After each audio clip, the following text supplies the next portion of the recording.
मुझे नहीं पता कि मुझे आगे जाके क्या करना है, तो इट इज बेटर कि मैं सारी चीजों का एक्सपोजर लूँ थोड़ा थोड़ा, तो मुझे भी क्लियर रहे कि मुझे किसमें ज्यादा मजा आ रहा है। आई डिसाइडेड कि बिग फोर्स में नहीं जाना है। इनफैक्ट मैं एक जगह कोई एक बिग फोर में इंटरव्यू देने भी गया था। इंटरव्यू ज्यादा आगे बढ़े उससे पहले ही मैंने बोला कि मुझे ज्वाइन नहीं करना है। जो भी लोग सीए कर रहे होते हैं तो उनकी स्टूडेंट लाइफ तो वैसे ही जाती है, मतलब almost like they miss out on everything, hmm. Social, games वेम्स, फ्रेंड्स के साथ घूमना, ये सब बहुत ही मिनिस्क्यूल हो जाता है जब आप सीए कर रहे होते हो, क्योंकि एक ही फोकस रहता है, सीए क्लियर करना, सीए क्लियर करना है। तो अगर उसके बाद भी ये चीज हो रही है तो then you are missing out on a lot many things in life.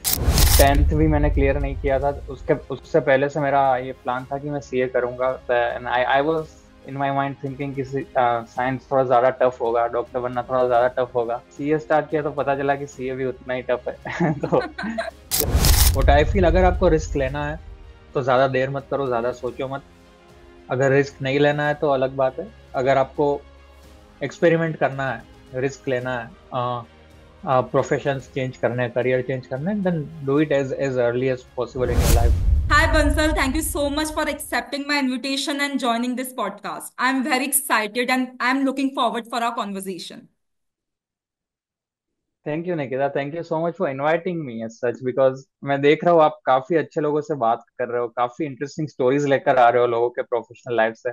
So me coming on this platform, I think काफी इंटरेस्टिंग कन्वर्सेशन होगा ये। So thank you for inviting me. Okay. So Bansal, जैसे मुझे पता है कि आपने पहले सीए चूज करा, ठीक है, फिर आपने एक ऑब्वियसली बड़ी कंपनी में वर्क करा, उसके बाद आपने पूरा प्रोफेशन को स्विच कर लिया एक कंप्लीट डिफरेंट प्रोफेशन में ऑल टुगेदर। तो आज इस पॉडकास्ट का मैं ये चाहती हूँ कि हम लोग आपकी जर्नी को डिटेल में डिस्कस करें, स्टार्टिंग फ्रॉम डे जीरो, कि वो फर्स्ट थॉट क्या था वो कि सीए मुझे करना है, क्योंकि obviously CA is one of the toughest examination.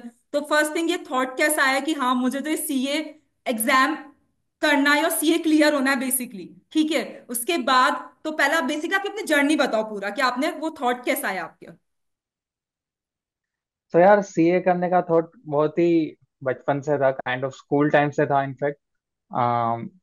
जब टेंथ भी मैंने क्लियर नहीं किया था, उसके उससे पहले से मेरा ये प्लान था कि मैं सीए करूंगा, क्योंकि मुझे मैथ्स ज्यादा इंटरेस्टिंग लगता था, अकाउंट्स ज्यादा इंटरेस्टिंग लगता था।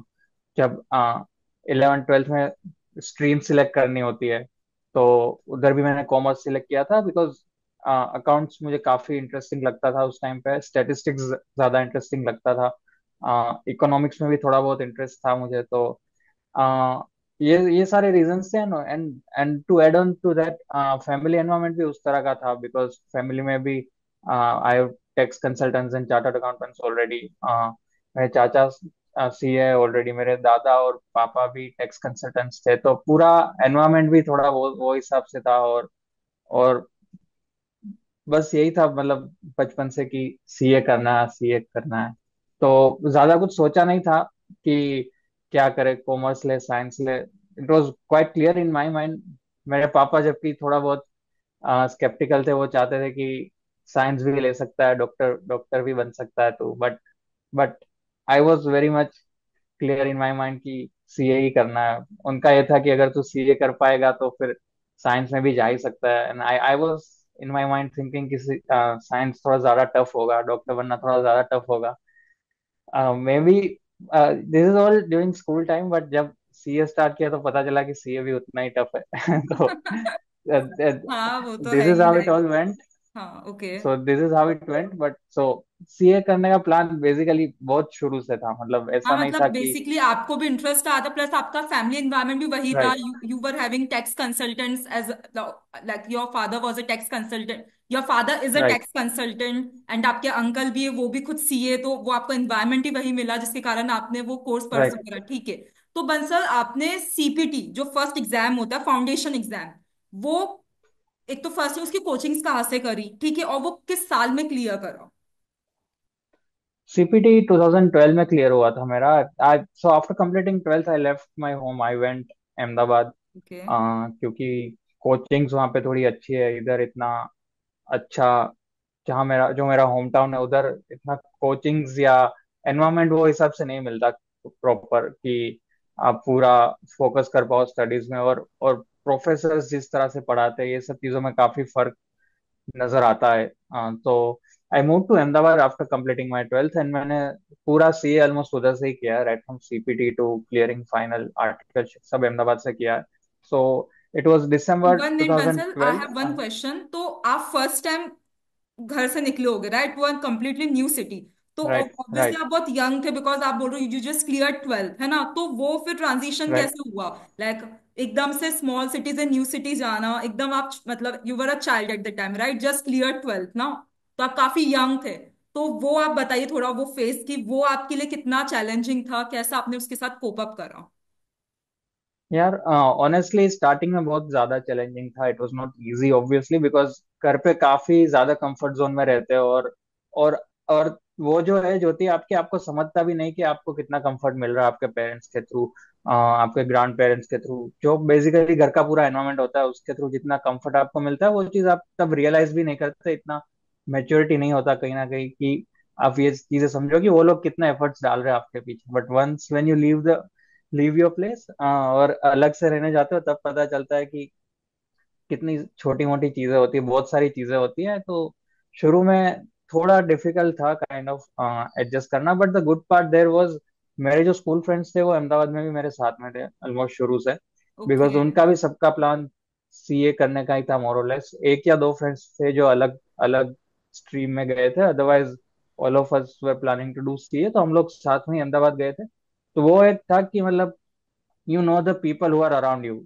जो दोस्त वोस्त थे हम लोग हम्म। उधर भी साथ में रहते थे। तो वो एक थोड़ा सा एनवायरनमेंट बना रहा घर जैसा, क्योंकि एटलीस्ट आसपास आपके लोग हैं जो आप जानते हो, हाँ, जिनको आप एटलीस्ट ट्रस्ट कर आसपास सकते हो, वी हैव आपको नोन ज्यादा। पीपल। एकदम से हाँ ऐसा नहीं हाँ कि हम लोग एग्जैक्टली। कंप्लीटली डिफरेंट एनवायरनमेंट में आ गए with new people all together, तो वो तो अलग ही सीन हो जाता है। मतलब आई स्टिल रिमेम्बर जब मैं भी फर्स्ट टाइम बाहर गई थी ना, मतलब मैं तो आई वाज लाइक कि मैं क्यों आई हूँ, मेरे को इतना ऐसा लग रहा था कि कहाँ आ गई, क्यों आ गई।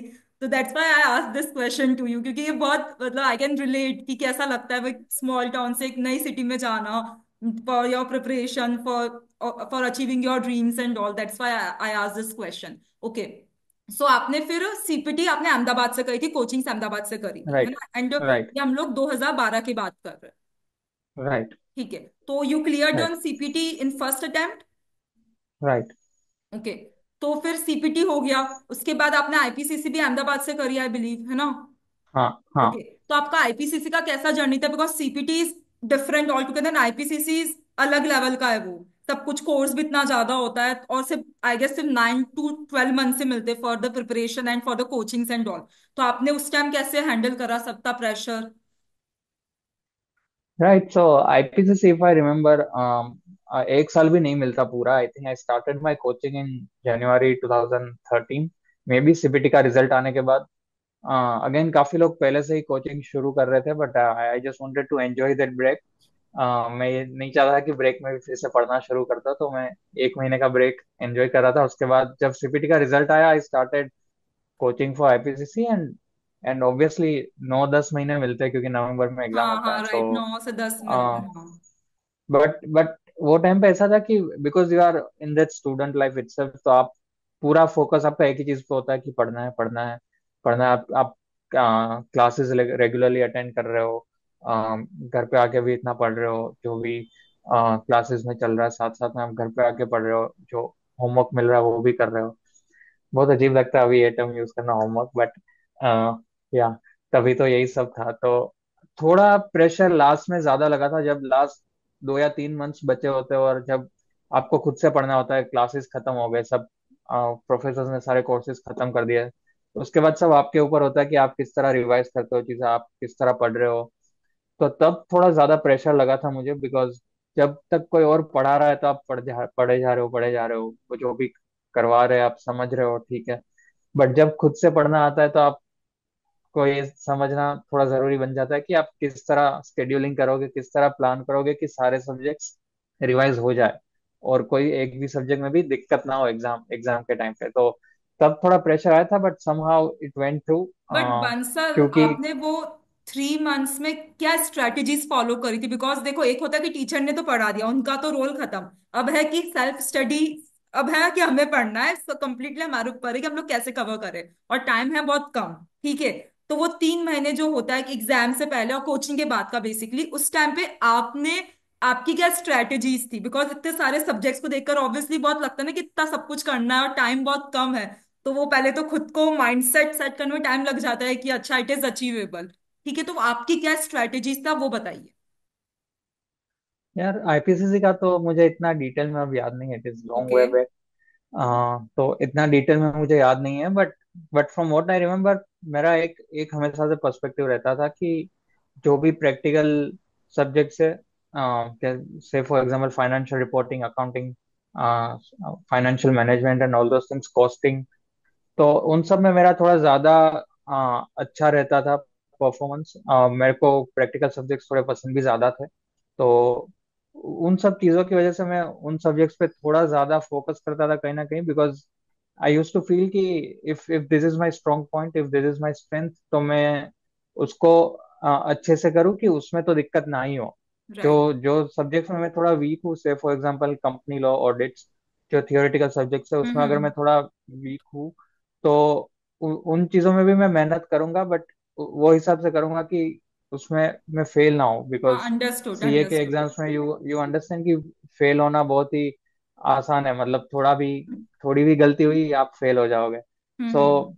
This was one of the strategies, and the other thing was कि आप पेपर्स का मॉक मॉक टेस्ट अटेंड करो, या तो कोई इंस्टीट्यूट आपके क्लासेस कर रहे हैं तो वो करो, या आप खुद से घर पे बैठ के भी कर सकते हो कि आप एक टाइमर सेट करो 3 घंटे का, और जो भी आपके सब्जेक्ट्स है उसका, उसके पुराने पेपर्स लो, एग्जाम्स के पास्ट पेपर्स लो और वो अटेंड करो। तो आपको पता चलेगा कि जो आईसीआई खुद जो पेपर्स लेके आ रहा है, जो वो पेपर्स निकाल रहा है लास्ट 2-4 साल में, तो वो किस हिसाब से, और आप वो 3 घंटे में किस तरह से उसको कंप्लीट कर पा रहे हो, कितना मतलब बेसिकली अटेम्प्ट आप प्रॉपर अटेम्प्ट कर टाइम पा रहे मैनेज हो। कर पा रहे सो हैं या नहीं हाँ, पा रहे, वो हाँ स्ट्रेस ले एग्जैक्टली, पा ऐसे ऐसा होता है एग्जैक्टली, बंसल लाइक। जैसे मैं बहुत स्टूडेंट से बात करती हूँ, मेन दिक्कत ही वही होती है, उनको पता है चीजें but they are not able to express because of stress. वो एग्जाम में उनको इतना राइट, स्ट्रेस राइट, होता है, प्रेशर होता है। तो the right, thing the what ever you said is correctly कि हमें इन एडवांस में वो 3 घंटे प्रॉपर मॉक टेस्ट दो, या जो हमारे प्रीवियस ईयर एग्जामिनेशन पेपर्स है उसको प्रॉपर बैठ के एज इफ तुम एग्जामिनेशन हॉल में ही हो वैसा करके उस माइंडसेट से एग्जाम लिखो, ताकि तुम्हारा वो कॉन्फिडेंस इंक्रीज होगा, राइट, तुम्हारा वो टाइम मैनेजमेंट अच्छे से मैनेज हो पाएगा। अंडरस्टूड। तो राइट, बंसल आप, राइट। हाँ हाँ। तो इससे इससे आई फील कि इससे दो चीजें काफी क्लियर होती है। एक तो ये जो आप बोल रहे हो कि टाइम मैनेजमेंट, प्रेशर मैनेजमेंट का पता चलता है वो 3 घंटे में कैसे करना है, और दूसरा ये भी जरूरी है, आई आई पर्सनली फील कि आप जो भी प्रिपरेशंस कर रहे हो आप लिख लिख के करो, specially with the practical subjects. क्योंकि आप अगर जो प्रैक्टिकल सम्स है, ये सब है, आप पढ़ते जाओगे, बुक से पढ़ते जाओगे, समझते जाओगे, आप समझ भी गए कि ये स्टेप्स फॉलो हो रहे हैं, इस तरह से आंसर आ रहा है। बट अगर आप सिर्फ पढ़ते रहोगे तो जब आप लिखने बैठोगे बहुत डिफिकल्ट होगा आपके लिए एग्जाम में। अगर आप सीधा एग्जाम में लिखने बैठ रहे हो तो आपका स्पीड भी काफी स्लो रहेगा, और आपको अपने आप ऑटोमेटिकली थोड़ा ज्यादा टाइम लगेगा लिखने में, क्योंकि आपको ज्यादा सोचना पड़ेगा। But if you have that kind of writing practice through out during your practice sessions, और जो आप पढ़ाई कर रहे हो जब एग्जाम से पहले उसमें आपको राइटिंग प्रैक्टिस है, तो आई थिंक काफी इजी हो जाता है जब आप एग्जाम देने जाते हो, क्योंकि आपका आपका वो मसल अपनी वो मेमोरी बन हैबिट जाता हो है एक तरह जाती है से। ना, अपन को पता है हाउ टू राइट। एक होता है हम लोग सिर्फ राइट, पढ़ रहे बट हमें नहीं पता कि उसको लिखना कैसे। या ऐसा भी बहुत बार राइट, होता है कि राइट, एग्जैक्टली, हम जब लिखने बैठते हैं हमें चीजें याद ही नहीं आती, हमने सब पढ़ लिया but still we are not able to recall that. तो तुमने मतलब आपने एकदम राइट, सही बताया कि जिस तरीके से कि हमें एडवांस में रिटर्न प्रैक्टिस करनी चाहिए सो दैट वो एग्जामिनेशन हॉल का स्ट्रेस कम हो जाए। ओके, ठीक है, राइट। अंडरस्टूड। तो बंसल बेसिकली फिर आपका आईपीसीसी, आई अज्यूम कि आपका 2013 में क्लियर हो गया होगा आईपीसीसी, राइट? हाँ, इंटर। हाँ, ठीक है, राइट, फर्स्ट टाइम राइट, में आपके बोथ ग्रुप्स क्लियर हो गए। वाह, राइट। That's great. मतलब क्योंकि इतना कम, सिर्फ 9 से 10 महीने की ड्यूरेशन मिल रही है, ऊपर से इतना सारे सब्जेक्ट से। That's great, like that's a good achievement. I think IPCC में इतना डिफिकल्टी नहीं रहता क्लियर करने में। जो एक्चुअल डिफिकल्टी आता है वो सारा आईपीसीसी के बाद शुरू होता है, सीए फाइनल में। Um, okay. उसके बारे में थोड़ा बताऊंगा, बट हाँ, I think IPCC is not that difficult to clear. I understand Bansal, but पता है प्रॉब्लम क्या है? जैसे मैं स्टूडेंट से बात करती हूँ ना, तो ऐसे भी काफी स्टूडेंट से उनका आईपीसीसी भी क्लियर नहीं हो रहा है। तो मतलब आई नो, जैसे मुझे भी ये लगता था कि IPCC is not that difficult, ठीक है, as compare to CA final, but at least हमें क्यों बोल पा रहे? बिकॉज हमने वो सीए फाइनल का फेस देखा है। बट ऐसे बहुत स्टूडेंट्स है, वो उनका आईपीसीसी भी क्लियर नहीं हो पा रहा, तो उनके लिए तो सबसे बड़ा उनके लिए चैलेंज वही कि इस एग्जाम को क्लियर करो, इस लेवल को क्लियर करो, सो दैट वो राइट। सीए फाइनल पे जा सके। सो बंसल, आपने अभी बताया कि आपने 2013 में फिर आईपीसीसी फर्स्ट टर्म में क्लियर कर लिया था बोथ ग्रुप्स, ठीक है, तो उसके बाद हमें इंटर्नशिप्स करनी रहती है, आर्टिकलशिप, है ना? तो फिर उसके लिए आपने कैसे अप्लाई करा? सो आर्टिकलशिप्स के लिए मैंने काफी जगह अप्लाई किया था, approx 10 to 15 forms that I applied from what I remember as of now. क्योंकि काफी सारे फॉर्म्स थे। एक तो मैं शुरू में ये कंफ्यूज था कि कैसे फॉर्म्स में जाऊँ, बिग फोर्स में अप्लाई करूँ या मिड साइज फॉर्म में अप्लाई करूँ जहाँ पे सारी चीज़ों का थोड़ा थोड़ा एक्सपोजर मिले। तो तभी एक थॉट प्रोसेस ये था दिमाग में। और काफी लोग भी ये बोल रहे थे मेरे आसपास कि कोई ऐसे फर्म में जा कि जहाँ पे तुझे मल्टीपल चीजों का एक्सपोजर मिले, टैक्स का भी मिले, ऑडिट का भी मिले, फाइनेंस का भी थोड़ा बहुत मिले, that kind hmm. Of a thing. So और मुझे भी ये बात सही लग रही थी, because I I was thinking कि यार मुझे नहीं पता कि मुझे आगे जाके क्या करना है, तो इट इज बेटर कि मैं सारी चीजों का एक्सपोजर लूँ थोड़ा थोड़ा, तो मुझे भी क्लियर रहे कि मुझे किसमें ज्यादा मजा आ रहा है। So that was the thought process at that point in time. तो वो सोच के आई डिसाइडेड कि बिग फोर में नहीं जाना है। इनफैक्ट मैं एक जगह कोई एक बिग फोर में इंटरव्यू देने भी गया था, बट इंटरव्यू इंटरव्यू ज्यादा आगे बढ़े उससे पहले ही मैंने बोला कि मैं मुझे ज्वाइन नहीं करना है। नाउ हाँ लुकिंग यार, बैक ये बहुत एट अच्छी that thought thing I process है ना कि आपको एडवांस में समझ आ गया था आपके फ्रेंड्स के थ्रू कि आपको हर फील्ड में एक्सपोजर चाहिए, because obviously we all know कि बिग फोर अगर मैं ज्वाइन कर लिया, अगर समझो ऑडिट में, तो आपको सिर्फ ऑडिट का ही एक्सपीरियंस मिलेगा, टैक्स में हो तो सिर्फ टैक्स का मिलेगा, तो इट्स बेटर कि रादर देन बिग फोर आप एक बार थोड़े मिडियोकर फॉर्म ले लीजिए, ताकि आपको हर टाइप का एक्सपीरियंस मिले, और आप further when you become CA आपको पता रहे आपको किस डायरेक्शन में मूव करना है, so that is a very great approach. I think at that point in time even I felt it is a very good approach okay. to adopt. But looking back now after all the experience that I've had so far, I feel कि ऐसा जरूरी नहीं है कि आप सारी चीजों का एक्सपोजर लो। मतलब I feel कि if you are into any one specific field की, जैसे आप ऑडिट ही करना चाहते हो, टैक्स ही करना चाहते हो, और उसके बाद अगर आप बिग फोर्स में जाते हो, तो it nothing is better than that. Like to have that big four हाँ experience but in your articleship itself, I feel is better than being in a mid-sized firm on most of the occasions। क्योंकि एक time के बाद आपको एक चीज ही करने वाले हो। 99% ऑफ द टाइम्स आप ऐसा ऐसा बहुत कम होगा कि आप सीए क्वालिफाई होने के बाद भी टैक्स भी कर रहे हो, ऑडिट भी कर रहे हो, फाइनेंस भी कर रहे हो। ऐसा बहुत कम देखने मिलता है कि कोई एक सीए है जो सारी चीजें कर रहा है after qualifying. B it practice और जॉब में तो स्कोप ही नहीं रहता कि आप चार चीजें साथ में करो। But even if you are practicing तो बहुत कम ऐसा स्कोप रहता है कि आप सारी चीजें कर रहे हो। सो आई थिंक कोई एक चीज में स्पेशलाइजेशन करना और उसके लिए बिग फोर से ज्यादा अच्छा तो शायद ही कुछ होगा, कि अगर आप एक चीज में स्पेशलाइजेशन करना चाहो और नहीं तो उधर जिस बंसर, तरह का आप ये एक्सपोजर बोल रहे हो मिलता कि, है। तो आप ये बोल रहे हो कि आपको आर्टिकलशिप बिग फोर से करनी चाहिए थी वैसा? No, I was happy with the place where I did my articleship hmm. overall, but I feel कि अगर बिग फोर्स में ऐसे कहीं अपॉर्चुनिटी मिल रहा है एक्सपीरियंस लेने का, तो आई थिंक वो चीज छोड़नी नहीं चाहिए।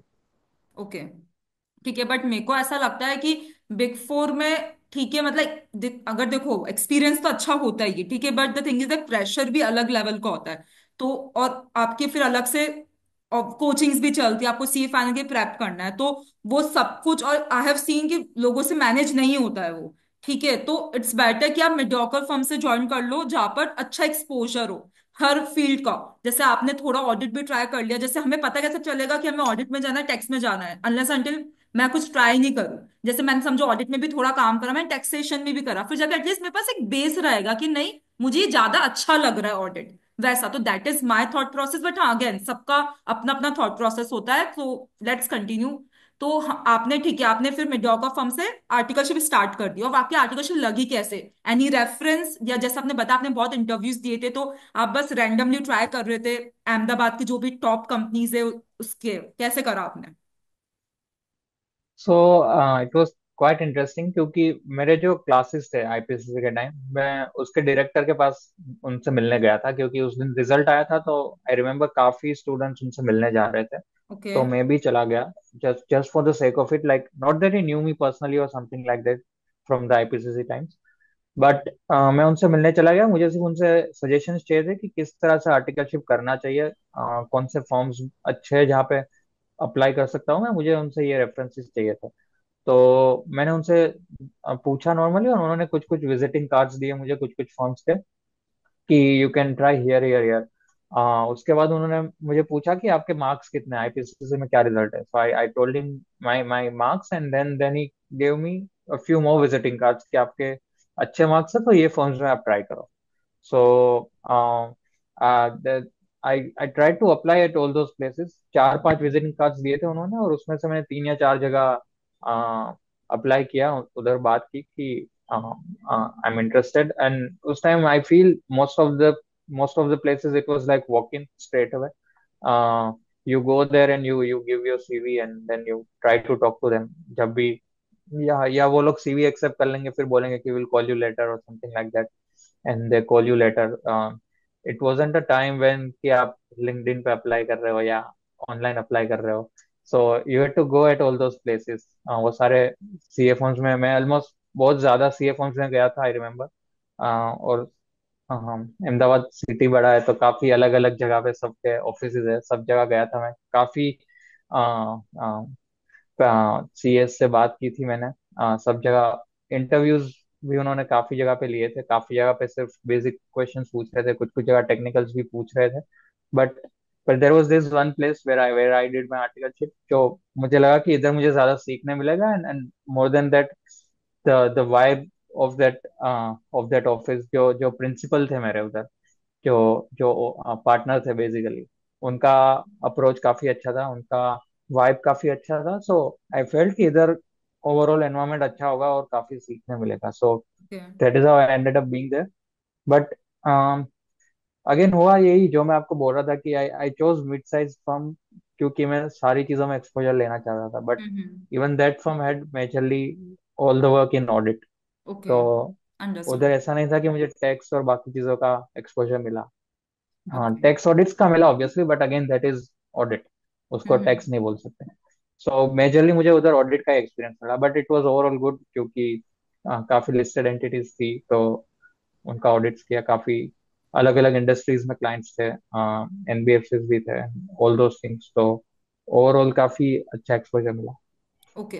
तो फिर आपने जैसे आपका आपका टाइमिंग क्या था फर्स्ट थिंग, जो आर्टिकलशिप था उसका, प्लस आपने उसके साथ क्लासेस पे कैसे मैनेज करी? आप पूरा बेसिकली जर्नी का बताओ। तो जितना मुझे समझ आया, आपने 2013 में आईपीसीसी इंटर क्लियर करा, देन ऑब्वियसली आपका फर्स्ट अटेम्प्ट आफ्टर 3 ईयर 2016 में होगा सीए फाइनल का। तो वो 3 साल की राइट। जर्नी को जितना हो सके उतना शॉर्ट में एक्सप्लेन करिए। तो वो उस जर्नी को एक्सप्लेन करिए कि फर्स्ट थिंग कि आपने कैसे आर्टिकलशिप के साथ स्टडीज कोचिंग मैनेज करी, फिर सेल्फ स्टडी मैनेज करी, और फिर जो आपका फर्स्ट अटेम्प्ट था तो उस टाइम कैसे प्रिपरेशन करी, वो पूरा बताइए। ओके, सो मैंने जिस तरह से फर्स्ट अटेम्प्ट के लिए प्रिपरेशन किया था, उस हिसाब से मैं नहीं चाहूंगा कि कोई और प्रिपरेशन करे, क्योंकि बहुत ही मीडियोकर प्रिपरेशंस थे मेरे। मेजरली क्लासेस बहुत ज्यादा बंक हुए थे, ओके। कुछ कुछ आर्टिकलशिप की वजह से ऑब्वियसली, और कुछ कुछ मेरे मेरे पर्सनल रीजन से भी हुए थे। Okay. Personal reason as in I was a bit lazy at that point in time, तो वो चीजें थोड़ा ज्यादा अफेक्ट कर गए। And you know how the schedules are. सुबह क्लासेस होते हैं 2 या 3 घंटे, फिर पूरा दिन ऑफिस में जाता है, फिर शाम को हम्म। फिर से क्लासेस होते हैं।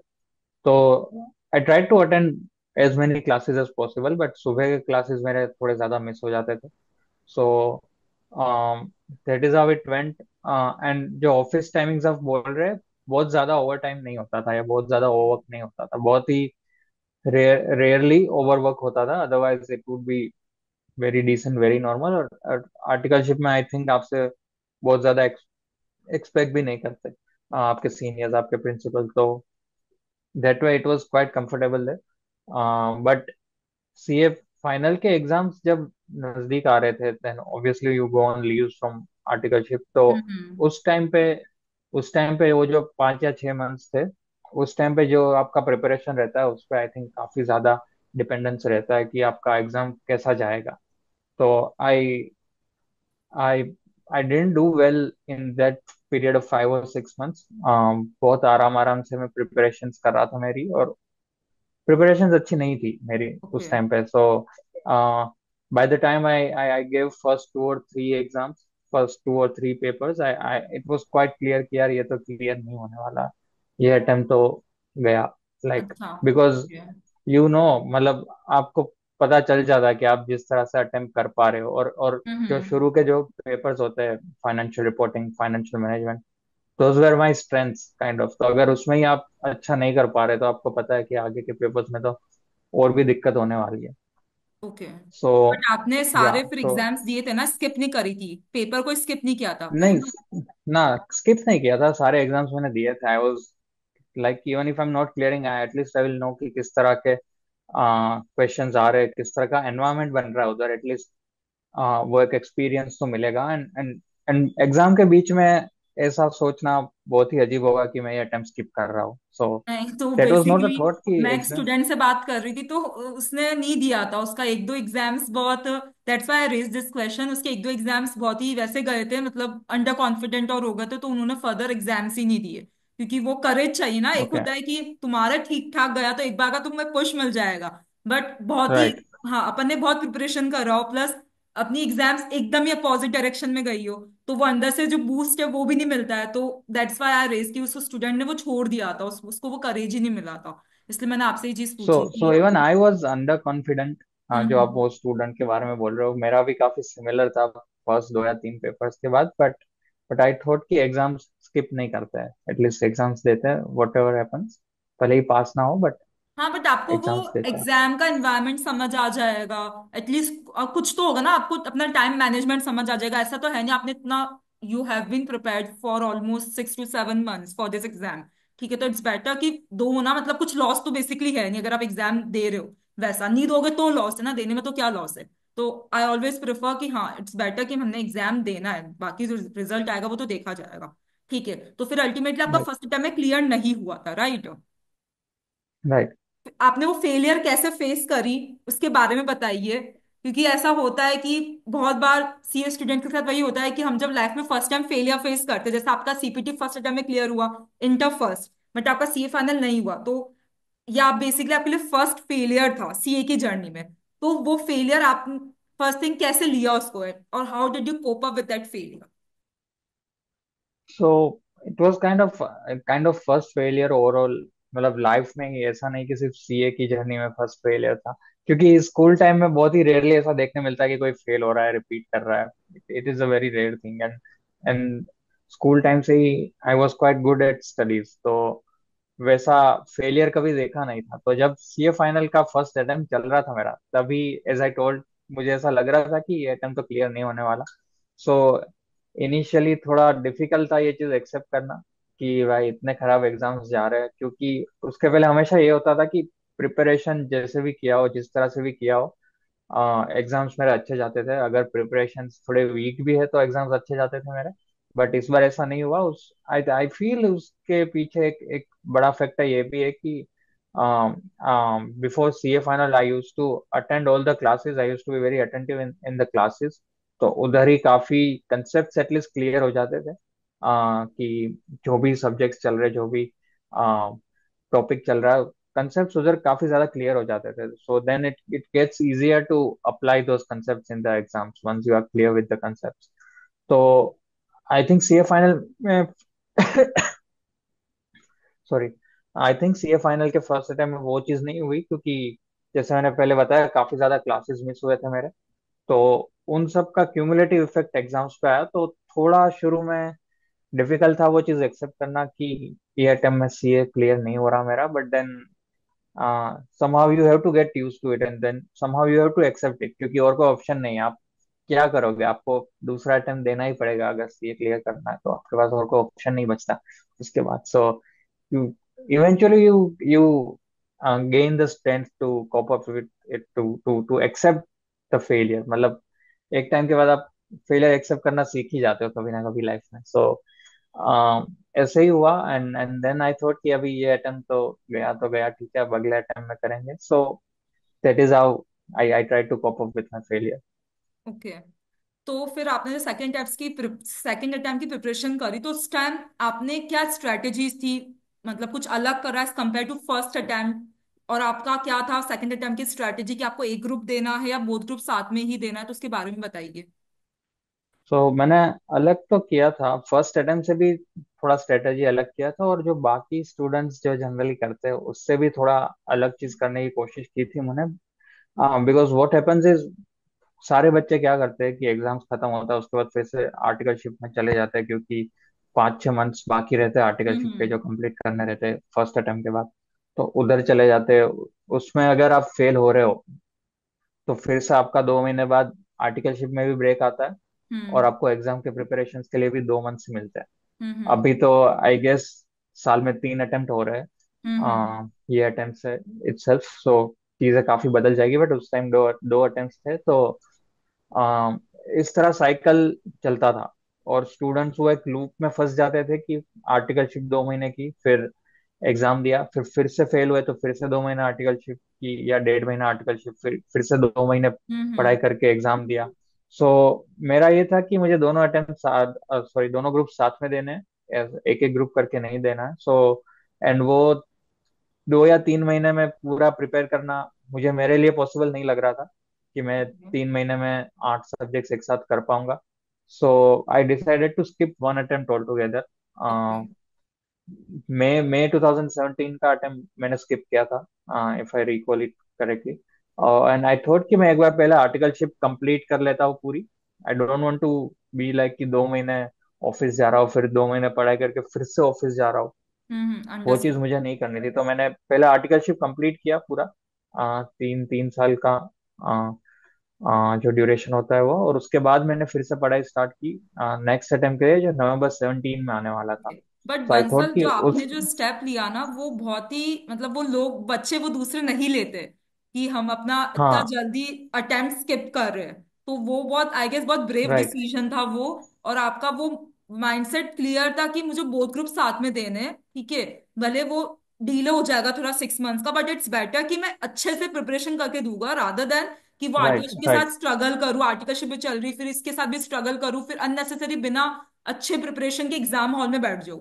तो ये गाइस राइट, जो भी ये देख रहे हैं स्टूडेंट्स, उनके लिए बहुत अच्छी स्ट्रैटेजी है कि अपनी जो भी प्रिपरेशन है ना, उसके बेसिस पर डिसाइड करिए कि आपको कब अटेम्प्ट देना है। अगर आप ये सोचोगे तो चलो ठीक है, मेरे पास 2 से 3 महीने, मुझे एक ग्रुप देना है, बट फिर उस 2 से 3 महीने में प्रॉपर स्टडीज करिए, अदरवाइज ऐसे क्लियर नहीं होगा।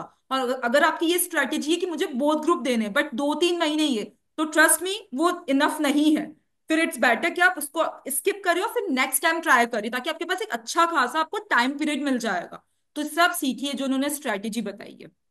ठीक है। So let's continue with our conversation. तो ठीक है, तो आपने एक अटेम्प्ट स्किप करा था, उसके बाद आप बता रहे थे मुझे फिर आपने कैसे उसके बाद प्रिपेयर करा था। बेसिकली आपकी आर्टिकलशिप खत्म हो गई थी, उसके हाँ, पास आपके पास अच्छा 6 to 7 या 8 मंथ्स का टाइम फ्रेम हो गया था for right, next attempt, right? Right, हाँ, तो उसमें आपने कैसे करा वो राइट। बताइए। उसमें मैंने काफी क्लियरली प्लान आउट किया था कि मैं किस तरह से सारे सब्जेक्ट्स प्रिपेयर करूंगा। कुछ कुछ सब्जेक्ट्स थे जिसमें मैंने क्लासेस अटेंड नहीं किए थे, तो उसके मैंने क्रैश कोर्सेज भी लिए अलग से। ओके। जो ऑनलाइन क्लासेस होते थे या जो वर्चुअल क्लासेस होते थे, उसके थ्रू मैंने कुछ कुछ सब्जेक्ट्स मेरे क्लियर किए। मतलब I specifically remember financial management, strategic financial management, जिसमें बहुत ज्यादा क्लासेस मिस हुए थे मेरे, तो मैंने उसके उसका अलग से क्रैश कोर्स किया था बाद में। Okay. Because I had that time कि मैं वो क्रैश कोर्स कर सकूं हम्म। First of all. और और और रिक्वायरमेंट भी थी, क्योंकि उसके बिना काफी कंसेप्ट क्लियर नहीं रहते मेरे। So I did that kind of a thing. Financial reporting के भी बहुत सारे ऑनलाइन क्लासेस देखे थे मैंने, जस्ट टू मेक श्योर कि कंसेप्ट क्लियर हो मेरे सारे। एंड बाकी सब्जेक्ट्स में, थियरी थियरी सब्जेक्ट्स में आई ट्राइड कि मैं एटलीस्ट 2 बार सारे सब्जेक्ट्स रिवाइज कर लूँ, 2 या 3 बार, एग्जाम से पहले 3 बार हो जाए ऑब्वियसली। सो उस तरह से मैंने पूरी स्ट्रेटेजी की थी, और जो मैंने आईपीसीसी के टाइम बताया था वो भी, कि writing practice is a must with practical subjects, क्योंकि उसके बिना आपका स्पीड आएगा ही नहीं एग्जाम में। 3 घंटे में आप 50-60 मार्क्स से ज्यादा अटेम्प्ट करना ही मुश्किल हो जाएगा, अगर राइटिंग प्रैक्टिस नहीं है आपके पास। So those were the key points from the strategy that I tried to apply for my second attempt. और उस अटेम्प्ट में मेरे 5 एग्जाम्स क्लियर भी हो गए, एक ग्रुप पूरा क्लियर हो गया था, सेकंड ग्रुप पूरा क्लियर हो गया था, राइट। एंड फर्स्ट ग्रुप में से एक सब्जेक्ट में एग्जामेशन था। वाह। आई थिंक जस्ट सिर्फ ऑडिट ऑडिट में आई थिंक मैं फेल हुआ था सेकंड अटेम्प्ट में, उस वजह से मेरे 3 एग्जाम्स वापस हो गए थे। ऑडिट में I score some, I don't remember, something around 35। तो अंडरस्टूड। वो 4-5 मार्क्स से वो छूट चार गया पांच और उस मार्क्स वजह से से रह गए। एक और अटेम्प्ट आ गया। हाँ, अगर आई थिंक अगर उस टाइम में ऑडिट में क्लियर होता तो आई थिंक वही अटेम्प्ट में क्लियर हो जाता, but understood. That was not suppose to happen. तो उसके बाद एक और अटेम्प्ट देना पड़ा 3 एग्जाम्स के लिए, but then that was the final one. उसमें फिर ज्यादा स्ट्रेटजी चेंज करने की जरूरत नहीं थी, क्योंकि ऑडिट के अलावा आई थिंक कंपनी लॉ था और अकाउंट्स था। तो अकाउंट्स फाइनेंशियल रिपोर्टिंग, तो it was kind of like कि हाँ, हाँ, पता दैट सारी चीजें, that was your favourite concept subject ना, क्लियर। हाँ ठीक है, हाँ, अंडरस्टूड। हाँ, kind of. So it was quite easy at that point in time. It was just कि फिर से थोड़ा रिवाइज करो, जो भी 3 सब्जेक्ट्स बचे, जो भी और बंसल, लूप होल्स वो तुम्हें भी लग तो रहे। होता है ना, वो माइंडसेट भी चेंज होता है। एक होता है कि मुझे 8 सब्जेक्ट की प्रिपरेशन करनी है, एक होता है कि हाँ, मुझे सिर्फ एग्जैक्टली। 3 सब्जेक्ट्स ही है। तो वो अब थोड़ा राइट, माइंडसेट भी राइट, पूरा राइट। थोड़ा नहीं बहुत ज्यादा शिफ्ट हो जाता है कि हम थोड़ा चीजों को लाइटली नहीं लग जाता कि तीन तीन सब्जेक्ट्स है और टाइम पीरियड भी तो आराम से हो जाएगा। अंडरस्टूड। तो फिर फाइनली आपने मई 18 में क्लियर करा था, है ना? मई 18 में राइट, क्लियर राइट, करा था, ओके। राइट। तो बंसल, जब वो आपने अपनी मार्कशीट में देखा लाइक दैट पास वर्ड, ठीक है, तो उस टाइम कैसा एक्सप्रेशन था? मतलब क्या लग रहा था आपको? What was your feeling at that time? और जब आपने घर वालों को भी बताया कि हाँ मैं बन गया सीए, तो वो कैसी फीलिंग की? उसके बारे में बताइए। यार यार अगेन, घर वाले ऑब्वियसली काफी ज्यादा खुश थे, but for me personally I was obviously happy, but I was more relieved then excited. मेरा बस एक ये था कि एक तरह का रिलीफ लग रहा था कि हाँ, वो और एग्जाम्स नहीं देने होंगे। I was not like over excited कि यस मैं सीए बन गया, सीए बन गया, ऐसा कुछ दिमाग में नहीं चल रहा था। इट वाज जस्ट कि हाँ ठीक है, क्लियर हो गया वो, और एग्जाम्स नहीं देने at least, and now I can think of what to do ahead. आगे लाइफ में आगे क्या होगा उसके बारे में सोच सकते हैं।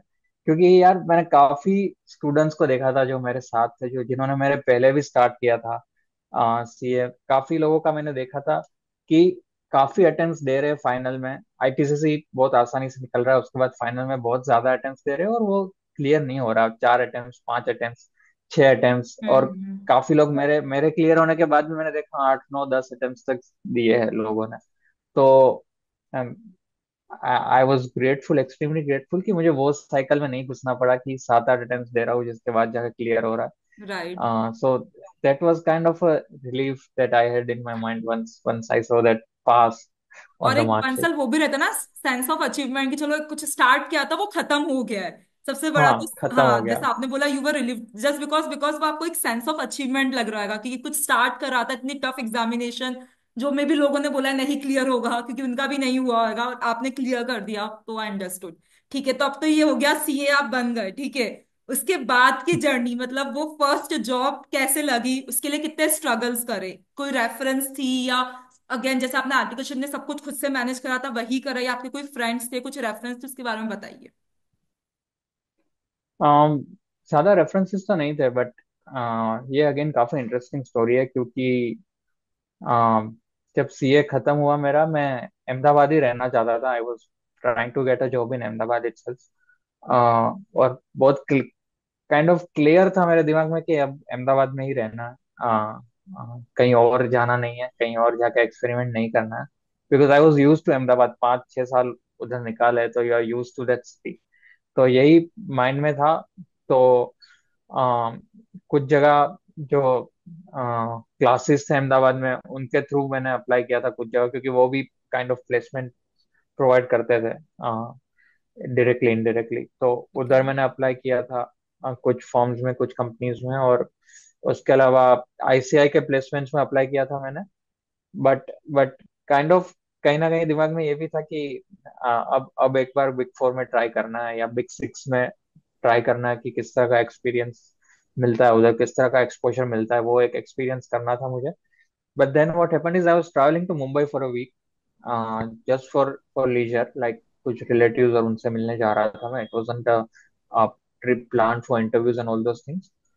तो मुंबई था मैं, और उधर one of the firms had this opening, and they were inviting freshers for walk-in interviews.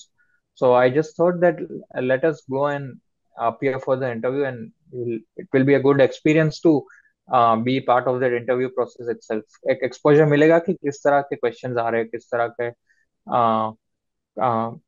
Interviewers है सामने, तो क्योंकि बंसल आप उसके जब पहले मुंबई गए वो थे हिसाब तो वो से पर्पस ऑब्वियसली इंटरव्यू एक्सपीरियंस देने नहीं का था। नहीं था, वो मुंबई जा, नहीं, नहीं अच्छा था, नहीं ओके, था। वो पर्पस ही आपका हाँ, अलग था। हाँ। ये तो इट बहुत वाज ही इट वाज जस्ट अलग स्टोरी इट है। Was just a leisure trip. It was okay. Just a leisure trip, हाँ। और एक वीक का ही था, एक वीक का भी नहीं था, 4-5 दिन का था। मैं उधर इंटरव्यू देने गया। सो एचआर राउंड हुआ और उन्होंने बोला कि हम लोग सैटरडे ही इंटरव्यूज करते हैं, so you will have to be here on Saturday if you want to appear for the interview. तो मेरा सैटरडे से पहले निकल जाने का प्लान था मुंबई से, but then I had to extend because of that interview, क्योंकि मैं सोचा अब प्रोसीजर स्टार्ट की है तो इंटरव्यू तो देना होगा। हम्म। सो and luckily I got selected there, so that is how I landed up my first job. वाह। सो बंसल आपसे किस टाइप के क्वेश्चंस पूछे गए थे, since you got placed at one of the big four, one of the big six, है ना?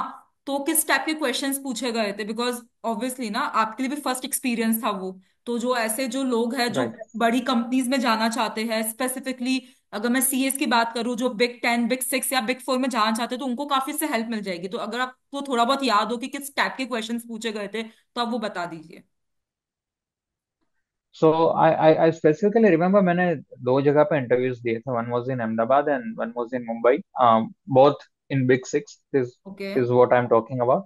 और दोनों जगह पे अगर मैं क्वेश्चंस कंबाइन करके बात कर रहा हूँ तो मेजरली अकाउंटिंग स्टैंडर्ड्स पूछते हैं। अब आई गेस इंडेस ज्यादा पूछेंगे मोर देन अकाउंटिंग स्टैंडर्ड्स, क्योंकि almost all the companies are hmm. Compliant with Ind AS. तो एक तो ये चीजें काफी ज्यादा पूछेंगे टू टू चेक कि आप अकाउंट्स में टेक्निकली कितने स्ट्रांग हो, because this was in audit. Okay. Just to be clear, this was in audit and assurance service line. तो इंडेस अकाउंटिंग स्टैंडर्ड्स काफी ज्यादा पूछेंगे, तो उसके अलावा ऑडिटिंग मेथोडोलॉजीज और इन सब के बारे में काफी ज्यादा पूछेंगे। Like for example they will ask कि बैंक रिकंसिलिएशंस कैसे ऑडिट करोगे आप, या रेवेन्यू कैसे ऑडिट करोगे, या एक्सपेंसेस कैसे ऑडिट करोगे, पेरोल कैसे ऑडिट करोगे। So all these things, these are the kind of things they ask. Index में I specifically remember accounting standards में कि काफी डिटेल में पूछा था। ऐसा नहीं कि just like if they are asking around things around cash flow, तो ये नहीं कि कैश फ्लो में क्या तीन टाइप की एक्टिविटीज होती है, उसमें बहुत डिटेल में पूछा था। फॉरेन तो फॉरेन बंसल जैसे एंटिटीज का कैश कैश फ्लो फ्लो तो कैसे आपके करोगे। जो सीवी में लिखा था उसी के बेसिस पे थे, या वो रैंडमली कुछ भी लेकर क्वेश्चंस पूछ रहे थे? नहीं, सीवी में तो मैंने आई आई डोंट थिंक उस टाइम पे कोई स्पेसिफिक एरियाज लिखे ओके। थे कि मैंने ये एरियाज पे काम किया है, hmm. Kind of. So it was largely random, okay. क्योंकि एक सीवी में मैंने ये लिखा था कि मेरा ऑडिट का एक्सपीरियंस है, हाँ हाँ, बट अश्योरेंस का आपने कुछ एक्सपीरियंस है। स्पेसिफाइड एरिया तो नहीं लिखा था कि मैंने राइट, किस में काम करा है, तो right, all the questions were right. Random. Okay. Largely random, हाँ। तो हम्म। और जो भी पूछ रहे थे अकाउंटिंग स्टैंडर्ड्स रिलेटेड या ऑडिट के रिलेटेड, बहुत डिटेल में पूछ रहे थे। ऐसा नहीं कि आप एक ओवरव्यू दे दो, ऊपर ऊपर सा आंसर दे दो, ऐसा नहीं था। काफी डिटेल में पूछ रहे थे। If you give one answer, उसके ऊपर फॉलो अप्स आ रहे हैं, फिर उसके ऊपर दूसरा फॉलो अप आ रहा है, उसके ऊपर तीसरा फॉलो अप आ रहा है। और and this is all in the same topic, मतलब अगर कैश फ्लो चल रहा है तो वही पाँच सात हाँ, आठ वही महीने तक होता है चल ना, रहा है, हम लोग जो काइंड ऑफ। आंसर देंगे उसी से फर्दर क्वेश्चन करेंगे, और उसमें भी राइट, हम लोग जो देंगे उसी से फर्दर फॉलो अप क्वेश्चन होगा। वो तो एक राइट, साइकिल की तरह रोटेट राइट, होता ही रहता है। तो इट्स बेटर कि राइट, हम लोग एकदम एक्टिवली सुने कि क्या चल क्या रहा है इंटरव्यू में, राइट, हमारा पूरा 100% राइट, एकदम वहीं पर ही हमारा माइंड प्रेजेंट राइट, होना चाहिए। अदरवाइज तो राइट, वही हो जाएगा कि हमें पता ही नहीं आंसर कैसे करना है, वो घुमाए जाएंगे, हमें घुमाए जाएंगे। तो वो तो ये भी मैंने भी एक्सपीरियंस राइट। किया ही था। ओके। तो मतलब आपका ये था कि हर एक एरिया को, जो जैसे आप ऑडिट में आपने इंटरव्यू दिया तो उसको आपने, उसमें से आपको किसी भी टाइप के किसी भी एरियाज में क्वेश्चंस पूछ लेते हो, और वो भी डिटेल में पूछा था, ऐसे नहीं कैश फ्लो जैसा आपने एग्जांपल दिया। तो राइट, ये, हाँ, तो ये जो ऑडियंस जो मतलब जो देख रही है पॉडकास्ट, उनके लिए बहुत अच्छी लर्निंग है कि जो भी आपकी एरिया ऑफ एक्सपर्टीज है या जिसके लिए आप इंटरव्यू दे रहे हो, तो हमेशा उसका आपको अच्छे से प्रिपेयर करना है। ये मत सोचना कि हम तो उसे बेसिक कर लेगा काम हो जाएगा, नहीं। अगर आप टेक्निकल राउंड है स्पेसिफिकली, अगर आप बिग 6 या बिग 10 के टेक्निकल राउंड में बैठ रहे हो ना, तो आपसे ये एक्सपेक्ट किया जाता है कि बीइंग अ सीए फ्रेशर आपको एक एक चीज अच्छे से डिटेल में पता होनी चाहिए। और इसमें ये भी रहता है, अगर ऐसी स्पेसिफिक चीज अगर आपने अपने सीवी में लिख रखी है, तो आपसे वो क्वेश्चन पूछेगी पूछेगी, क्योंकि आपने वो काम करा है ड्यूरिंग योर आर्टिकलशिप। तो ये right. Please point note down कर लीजिए। और इसमें मैं आपको एक और एड ऑन बताती हूँ। आप क्या करो, जब भी किसी भी कंपनी के इंटरव्यूज में जा रहे हो ना, तो हमेशा जॉब डिस्क्रिप्शन देख कर जाओ कि उस कंपनी का जॉब डिस्क्रिप्शन क्या है। उससे आपको पता चल जाएगा कि कंपनी की क्या रिक्वायरमेंट है, किस टाइप का रोल है, और उनका बेसिकली कैंडिडेट से क्या एक्सपेक्टेशन है। तो इससे भी आपको काफी अच्छी आइडिया मिल जाएगी कि किस टाइप के इंटरव्यू क्वेश्चंस कंपनी आपसे पूछ सकती है। तो आप ये भी कंसिडर कर सकते हो। और बंसल, और कोई टेक्निक आप ऑडियंस को देना चाहोगे रिलेटेड टू इंटरव्यू प्रेप?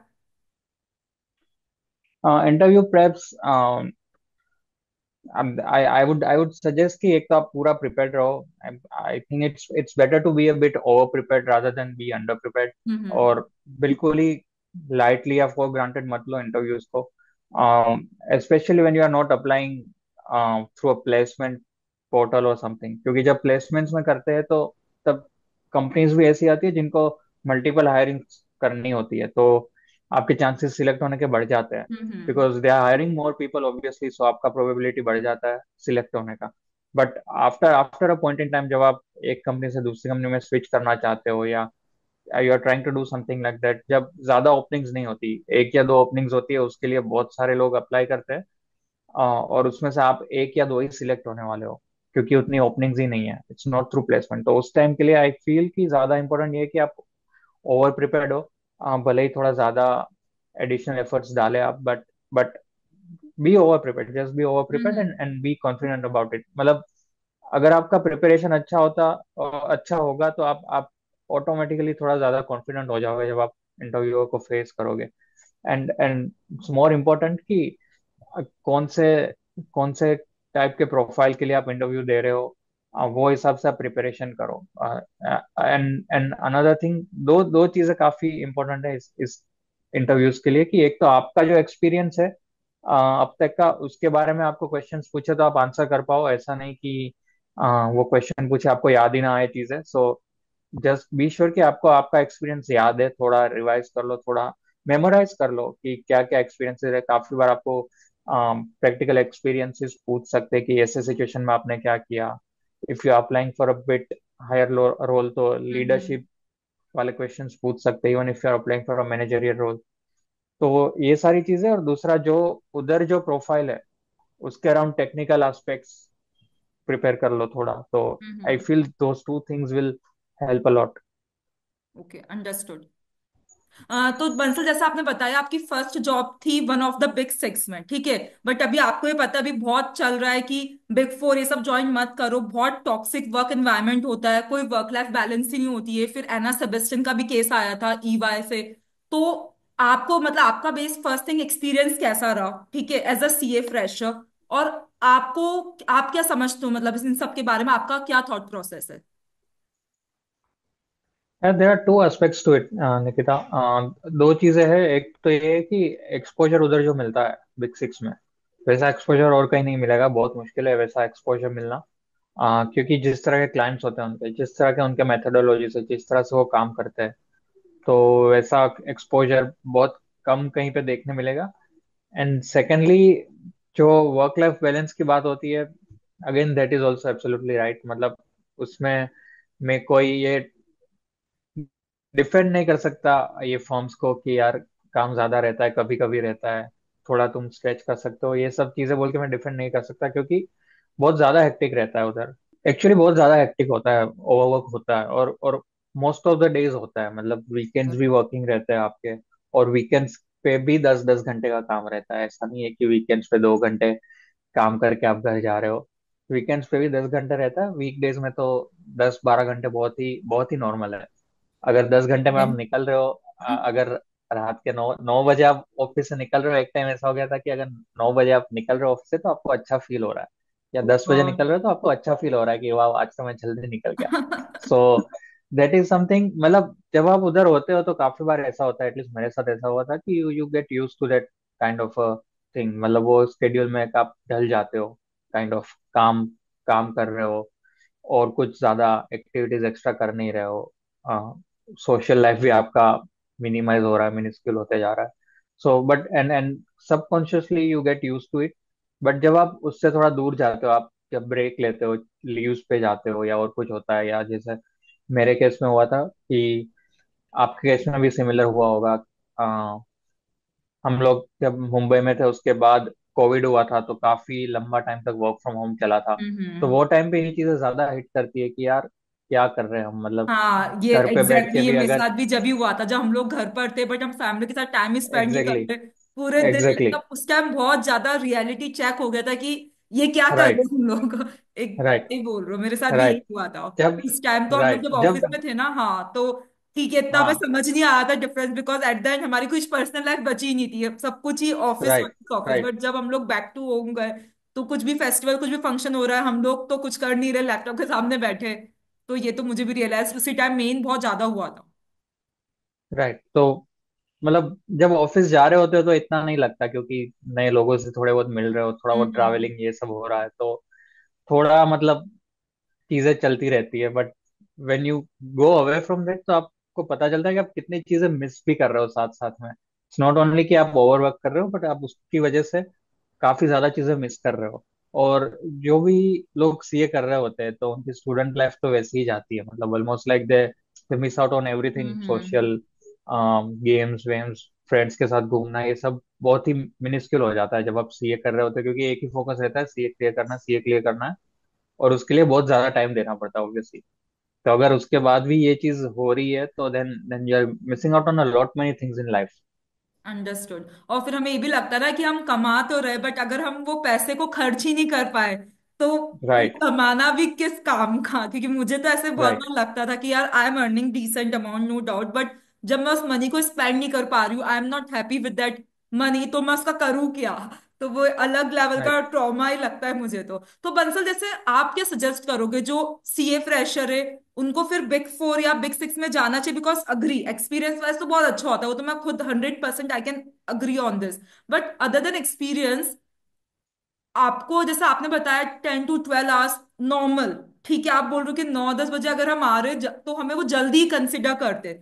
तो मतलब व्हाट डू यू थिंक कि स्टिल हमें चूज करनी चाहिए सब ऑर्गेनाइजेशन? मतलब व्हाट इज योर स्टैंड? यार, this is a very subjective thing I would say, मतलब काफी पर्सनल चॉइसेस और पर्सनल लाइफ में आप क्या चाहते हो उसके ऊपर डिपेंड करता है कि आपको क्या करना है, मतलब।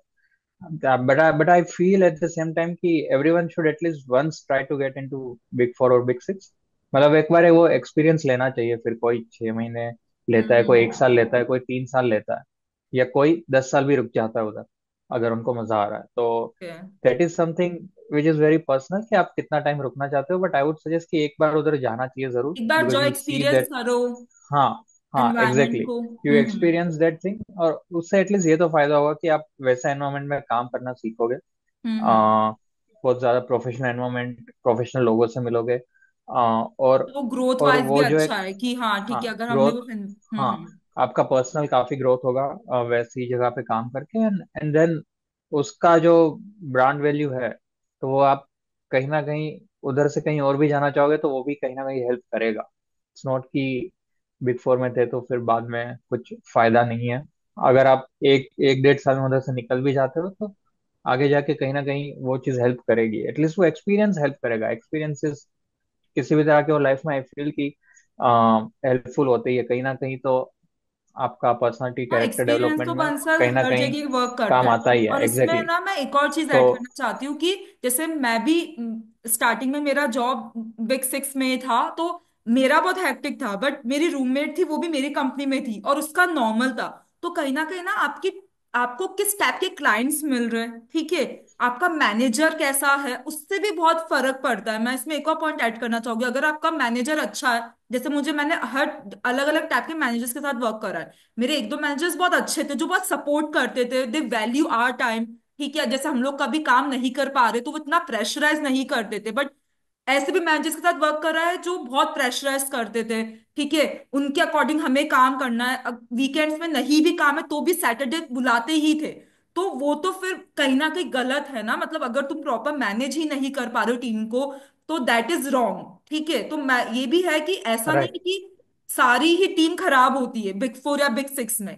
ये डिपेंड करता है फर्स्ट थिंग कि आपका क्लाइंट कैसा है। अगर आपका क्लाइंट प्राइवेट क्लाइंट है, फर्स्ट थिंग तो प्रेशर कम रहेगा as compare to public client, ठीक है, बिकॉज पब्लिक क्लाइंट में ऑब्वियसली हर टाइप की रिपोर्टिंग होती है, डेडलाइंस होती है, तो वो प्रेशर इंक्रीज ही रहता है। और वही आपका आपका मैनेजर कैसा है, अगर क्योंकि मुझे लगता है वही एनवायरनमेंट क्रिएट करता है।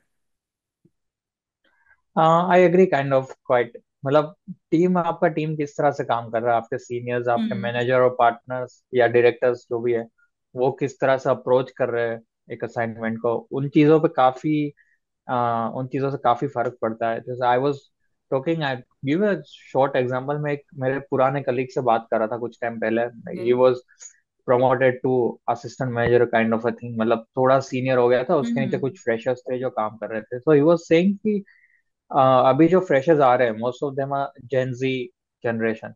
तो ओके। उन लोगों को अगर आप वीकेंड्स पे काम करना बोलो, उनको बहुत ही अजीब लगता है, उनको बिल्कुल ही पसंद नहीं आती ये चीज। And and he was also of the mindset कि यार वीकेंड्स को क्यों काम करना है। So he would as well fight with his managers and all कि मैं मेरी टीम से वीकेंड्स पे काम नहीं करवाऊंगा। हाँ, तो आई अंडरस्टैंड। थिंक अगर अगर इस तरह के आपके सीनियर्स है जो आपको समझ रहे हैं थोड़ा, और जो हम्म। समझते हैं क्योंकि वो खुद वो चीज से गुजरे हुए हैं, तो वो राइट। समझते हैं कि I don't want to pass on this thing to to the next generation, to the to to हाँ टू मतलब बंसल फ्रेशर्स। देखो, मेरा तो तो यही पॉइंट ऑफ व्यू है कि देखो डेडलाइंस होती है, वो मैं बोल ही नहीं रही हूँ कि नहीं होती, तुम्हें कभी कभी काम करना पड़ेगा वीकेंड्स में, बट कभी कभी करना पड़ेगा। अगर मुझे हर सैटरडे हर एवरी वीकेंड मुझे काम करना है, तो कहीं ना कहीं वो तो गलत है ना, फिर हमें तो एग्जैक्टली वर्क रेस करनी एग्जैक्टली पड़ेगी ना। अगर जैसे आपने भी बताया एग्जैक्टली आपके फ्रेंड ने एक्शन क्यों लिया, बिकॉज उनके जो जूनियर्स थे उन्होंने बोला उनको अभी हम लोग नहीं काम कर राइट सकते। अगर मैं खुद से कुछ नहीं बोलूं, ठीक है, मुझे नहीं काम करना है राइट वीकेंड में, और मैं अपनी वॉइस रेज ही नहीं करूं, तो यार मैं ये अज्यूम थोड़ा ना कर सकती कि मैनेजर को पता होगा कि मेरे कुछ और प्लान है। मुझे फर्स्ट थिंग के I I need to speak out, ठीक है। अगर मैंने वो बोला ही नहीं, फर्स्ट कम्युनिकेशन ही नहीं करा, तो मैं ब्लेम नहीं कर सकती ना कि नहीं ऑर्गेनाइजेशन ही खराब है। फर्स्ट तुम कम्युनिकेट करो, और जैसे आपके फ्रेंड ने एक्शन भी लिया है ना, उसने उनका। नहीं, again I think in an ideal situation ये चीजें बोलने की जरूरत नहीं है, क्योंकि 5 डे वर्क वीक है, एक रीजन से, एक पर्पस हाँ से कि बंसल, भाई पांच अंडरस्टैंड, दिन देखो आप काम बोलने कर की रहे हो, उसके जरूरत बाद नहीं है, दो बट दिन जैसे आपको छुट्टी मिल रही आपकी है। बात एकदम सही है कि बोलने की जरूरत नहीं, बट जैसे मैंने नहीं बोला था स्टार्टिंग में, क्योंकि फ्रैंकली मुझे नहीं पता था हाउ टू से नो, ठीक है। तो मैं तो खुद बोलती हूँ, मेरी मिस्टेक थी। बिकॉज जब मैंने वो जॉब स्विच करा तो मुझे कॉन्फिडेंस आया, मुझे पता चला, मैंने प्रायोरिटी डिसाइड करी, और मैं कोई भी मुझसे बोलता था ना कि मैं उनको क्लियर कट बोलती थी, अनलेस अनटिल ऐसा कोई काम है जो मैं मंडे को कर सकती हूँ, जिसकी कोई प्रॉपर डेडलाइन नहीं है कि तुम्हें सैटरडे को ही डिलीवर करना है, तो मैं वो क्यों करूँ। तो मैं तो स्ट्रेट फॉरवर्ड मना करती थी कि नहीं, आई हैव माई प्लान्स, और मैंने मेरी टीम से भी काम नहीं करवाया था। तो वही मैं बोल रही हूँ, वो मुझे पता ही ऑब्वियस होता है, पर जैसे जो बहुत स्मॉल टाउन से लोग आते हैं जिनको प्रॉपर कॉर्पोरेट का एक्सपीरियंस नहीं होता है, उनके लिए मना करना इज लाइक कि हम मैनेजर की रिस्पेक्ट करते हैं, हमको मना नहीं कर सकते। तो वो मुझे बेसिकली राइट माइंडसेट शिफ्ट करना, क्योंकि मेरा भी सेम माइंडसेट था कि मुझे नहीं पता था कि अच्छा ये ऑप्शन भी होता है क्या मना करने का। मुझे तो पता ही नहीं था, फिर मैं ब्लेम करती राइट रहती कि नहीं ऑर्गेनाइजेशन अच्छा नहीं, तो वो कहीं ना कहीं तो मेरी प्रॉब्लम थी ना वैसा, इसलिए मैं ये पॉइंट राइट इतना हाईलाइट करना राइट चाहती राइट हूँ। जैसे आपका एक्सपीरियंस आर्टिकलशिप का अच्छा था, ठीक है, तो मे भी आपको पता होगा कि हाँ चलो ठीक है, मना ऐसे कर सकते। बट मेरा इतना अच्छा नहीं था, मेरा होम टाउन से ही था, तो मुझे नहीं पता था कि how to tackle this and all, तो इसलिए। तो बंसल, जैसे आपने अभी आप सीए प्रोफाइल में वर्क कर रहे थे ऑडिट में, फिर आपने सीए प्रोफाइल से एक ऑल टुगेदर नई प्रोफाइल मीडिया में शिफ्ट करा, जो पूरा ही नया था, मतलब आपने जीरो से पूरा स्टार्ट करा, अपनी हाई पेइंग जॉब क्विट कर दी। तो फर्स्ट थिंग, आपका कैसा माइंडसेट था, क्योंकि it is not at all easy option कि मैंने जिसमें इतने साल दिए हैं, 5 से 6 साल सीए बनने में दिए हैं, देन 2 से 3 साल जॉब करी है, वो भी ऐसी कंपनी में जो मे बी लोगों के लिए ड्रीम कंपनी हो, ठीक है, उस कंपनी में मैंने जॉब करी है, और वो सब एक हाई हाई सैलरी पैकेज को क्विट करके जीरो से रीस्टार्ट करना, एक पूरी डिफरेंट न्यू प्रोफाइल में, दैट इज मीडिया, जो सीए और मीडिया का कुछ भी रिलेटेड ही नहीं है। तो आप उसके बारे में बताइए कि फर्स्ट थिंग आपने खुद को कैसे कन्विंस करा, फिर आप भी अगर कन्विंस हो गए तो पेरेंट्स को कैसे कन्विंस करना, बिकॉज वो ज्यादा टफ होता है। हम एक बार समझ जाते हैं, पर घर वालों को समझाना और टफ होता है कि हमें ये क्यों करना है। तो आप अपना वो एक्सपीरियंस शेयर करें। यार। सो it was a conscious thought, मतलब ऐसा नहीं था कि बहुत इम्प्रॉम्प्टू डिसीजन लिया था कि चलो ये कर लेते हैं। काफी थॉट लगा था उस चीज में, मेरा पर्सनली, बिकॉज मैं काफी टाइम से सोच रहा था। Because the thing that we talked about hectic work work work culture या work life balance and all those things, तो वो चीजों से मैं थोड़ा ज्यादा एक टाइम के बाद परेशान होने लगा था। एंड आई फेल्ट कि यार लाइफ में तुम्हें जो मजा आ रहा है वो तुम कर नहीं रहे हो, जो तुम्हें मजा नहीं आ रहा काइंड ऑफ, उसमें तुम बहुत ज्यादा टाइम दे रहे हो, तो there has to be some kind of balance. जैसे I was personally way too much interested in sports, in cricket, ये सब चीजों में बहुत ज्यादा इंटरेस्टेड था मैं, अभी भी हूँ। तो अब तुम खेल तो नहीं पाते हो, एक टाइम के बाद वो चीज समझ आती है कि तुम फ्रेंड्स के साथ लीजर के लिए भी खेलना बहुत मुश्किल हो जाता है, क्योंकि सब तुम हमेशा साथ में नहीं होते हो फ्रेंड्स, कोई अलग सिटी में, कोई इधर है कोई उधर है। सो वो चीज थोड़ी डिफिकल्ट हो जाती है, but at least you want to follow the sports that the Indian team is playing, that the national team is playing, sporting environment में क्या हो रहा है ओवरऑल, ये सारी चीजें तुम एटलीस्ट फॉलो करना चाहते हो, तुम क्रिकेट मैचेस देखना चाहते हो, बट उन चीजों के लिए भी टाइम नहीं रहता एक टाइम के बाद। सो that was something that I was not happy with personally, कि यार जो चीज मेरे को, एक चीज ऐसी है जो मेरे को थोड़ी ज्यादा ही पसंद है, तो वो चीज भी मैं नहीं कर पा रहा हूँ, अगर मैं मैच भी नहीं देख पा रहा हूँ, then there is something wrong with what I am doing currently. So this was one of the primary reason जो मैं सोच रहा था काफी टाइम से, उस टाइम पे, मतलब कि I have to do something about it. I started blogging as well, while being while being there, while doing my job, पर उसमें भी ये हो रहा था कि यार वर्क वर्क लाइफ इतना हेक्टिक हो गया था कि इन सब चीजों के लिए टाइम ही नहीं रहता था कि मैं ब्लॉग करूँ, मैं खुद से कुछ आर्टिकल्स लिखूँ या कुछ भी करूँ तो या बंसल आप वीडियोस किस भी टाइप की बनाऊँ। ब्लॉगिंग तो करते थे, रिलेटेड टू स्पोर्ट्स ओनली? थोड़ा उसके बारे में बताइए आप। it was related to cricket. It was okay. related to cricket, not only sports, not sports, only cricket. Specifically cricket के अराउंड ब्लॉगिंग कर रहा था मैं। तो ओके। जैसे मेरा जब तक जॉब स्टार्ट नहीं हुआ था, मैं काफी ज्यादा एक्टिव रहने की कोशिश कर रहा था, but once my job started, it become a bit too much difficult to get into it. So तो आप जो और ब्लॉगिंग करते थे, आपको मतलब आपको उसमें से कुछ इनकम मिलती थी, या as a freelancing gig something ना लाइक ना, this? It was very small start kind of. मैंने एक ओके। वर्डप्रेस पे एक वेबसाइट बनाया था, और मैं आर्टिकल्स पब्लिश करता था उधर, एंड बहुत कम टाइम तक चला था ये, और इतना सिग्निफिकेंटली बड़ा नहीं था कि मैं उसमें से कुछ इनकम भी जनरेट कर सकूं। It was just like a passion kind of a thing. I just wanted कि मैं एक स्टार्ट करूं, कुछ इंटरेस्टिंग चीज करूं along with working as a CA. So okay. And उससे ये भी होगा कि मैं क्रिकेट एटलीस्ट कंटिन्यूअसली फॉलो करते रहूंगा, और मुझे जो चीज पसंद है मैं लोगों तक भी लेके जा सकता हूँ, कि मैं किस तरह से क्रिकेट देखता हूँ, मैं किस तरह से गेम को देख रहा हूँ, वो चीज मैं लोगों तक भी पहुंचा सकता हूँ। सो that was the thought process. उस टाइम पे मैं इनकम का नहीं सोच रहा था ऑब्वियसली, बिल्कुल वो चीज से। सो that was it, but after a point in time, मतलब 3 साल हो गए थे वो जॉब में मुझे, और फिर मुझे लग रहा था कि यार there has to be something, there I have to do something about it, और कोविड के टाइम थोड़ा ज्यादा हो गया था। सो उसलिए फिर मैंने ये शिफ्ट करने का सोचा कि let's give it a try, journalism में कोशिश करते हैं कि क्या होता है, किस तरह का होता है, किस तरह का एक्सपीरियंस मिलेगा उधर। I wasn't sure, I for once knew कि मेरा इनकम कम होगा। वो एक चीज का क्लैरिटी था, क्योंकि काफी लोगों ने बोला था ये चीज कि भाई उधर इतने पैसे नहीं मिलते जितने तुम्हें इधर मिल रहे हैं। वो एक चीज पता थी, but I was like let's see, देखा जाएगा जो भी होगा, एटलीस्ट एक ट्राई तो करते हैं। मतलब बाकी तो हमेशा इधर रहेंगे तो एक माइंड में थ्रू आउट योर लाइफ एक रिग्रेट रह जाएगा कि भाई कुछ कोशिश नहीं किया, कुछ ट्राई नहीं किया अलग करने का। जो तुम जो चीज तुम्हें पसंद थी वो भी तुमने कोशिश नहीं की करने की। So that was the mindset. So I was quite convinced after a point in time कि यार करना चाहिए ये। Again, even if you fail there, अब तो फेलियर्स देख लिए हैं, तो देखेंगे कि कैसा होता है, क्या होता है, but let us give it a try. So I did a diploma in journalism, and from then where I you started did? working as a sports journalist. It was from Bangalore, from Indian Institute of Journalism in New India. Okay. Yeah. So and then I started working as a sports journalist. Okay. So Bansal, how was your experience like working as a CA वाला जो part था हमारा, कि big six में आपने work करा and इधर आप कंप्लीटली डिफरेंट प्रोफाइल में वर्क कर रहे हो, तो दोनों का अलग अलग एक्सपीरियंस होगा फॉर श्योर। तो कैसा एक्सपीरियंस था? इधर वर्क लाइफ बैलेंस थी क्या था, या इधर तो हमें पता ही था, हमने सुन ही लिया पूरा कि there no work life balance. तो इसका मीडिया इंडस्ट्री का Right. क्या था आपका? Was it work life balance और नॉट? और किस टाइप का काम था? Were you happy over there? So again, यार इधर भी मैं काफी बड़ी कंपनी में था।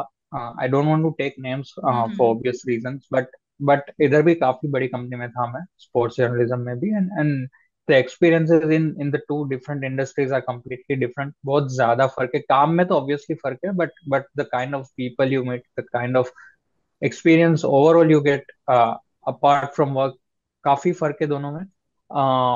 When you are working as a CA in big four और बिग सिक्स और समथिंग लाइक दैट, और एनी सीए फर्म, आपको बहुत ज्यादा थोड़े प्रोफेशनल सीरियस लोग ज्यादा देखने मिलते हैं। मीडिया इंडस्ट्री में they are they are very serious about their work and all those things, but एक माइंडसेट होता है वो काफी अलग होता है लोगों का। Obviously they are again technically very strong in their thing, but mindsets आपको बेसिकली काफी अलग दिखने मिलेंगे, क्योंकि मीडिया में जब कोई होता है तो उनको बहुत ज्यादा चीजें पता होती है, भले ही थोड़ी थोड़ी, बट हर एक चीज के बारे में उनके पास थोड़ा बहुत नॉलेज कहीं ना कहीं होता है, और उनका जो स्टूडेंट लाइफ रहा होता है, अर्ली लाइफ रहा होता है, उस टाइम पे उन लोगों ने बहुत सारी चीजें एक्सपीरियंस की होती है, as compare to someone doing CA. जो पहले बताया मैंने कि वो उन लोगों का पूरा टाइम स्टडीज में ही जाता है, तो वो हिसाब से एक हम्म। माइंडसेट काफी फर्क हो जाता है।